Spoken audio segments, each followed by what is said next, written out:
We gotta run her!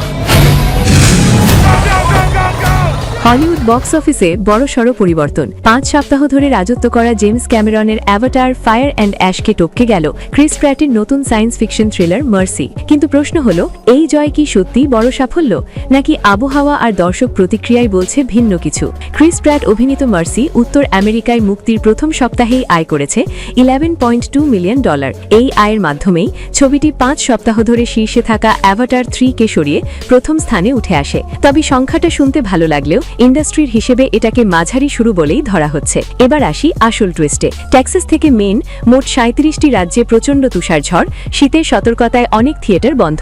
এর ফলাফল পুরো আমেরিকায় সিনেমার মোট আয় নেমে এসেছে মাত্র $60 মিলিয়ন, যা গত বছরের একই সময়ের তুলনায় 9% কম। ফিল্ম বিশ্লেষক ডেভিড এ গ্রস বলছেন, মার্সির শুরু ভালো, কিন্তু আবহাওয়া বড় প্রভাব ফেলেছে। দুঃখজনকভাবে আন্তর্জাতিক বাজারে মার্সি তেমন সাড়া ফেলতে পারেনি।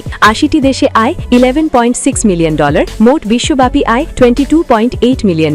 আর দর্শক প্রতিক্রিয়া খুব একটা আশাব্যঞ্জক নয়। Cinema score B grade, Rotten Tomatoes মাত্র 20% রেটিং। ছবিতে ক্রিস প্র্যাট অভিনয় করেছেন একজন গোয়েন্দার চরিত্রে, যার বিরুদ্ধে তার স্ত্রীর হত্যার অভিযোগ আনা হয়। সবচেয়ে ইন্টারেস্টিং বিষয়, বিচারক একজন মানুষ নয়, বরং একটি উন্নত এআই, যার চরিত্রে অভিনয় করেছেন রেবেকা ফার্গুসন।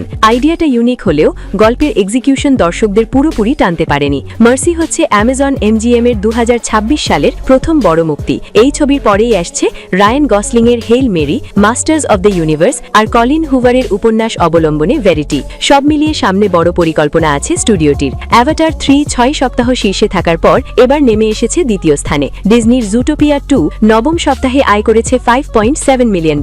নতুন thriller Return to Silent Hill সপ্তম স্থানে, আয় $3.2 মিলিয়ন।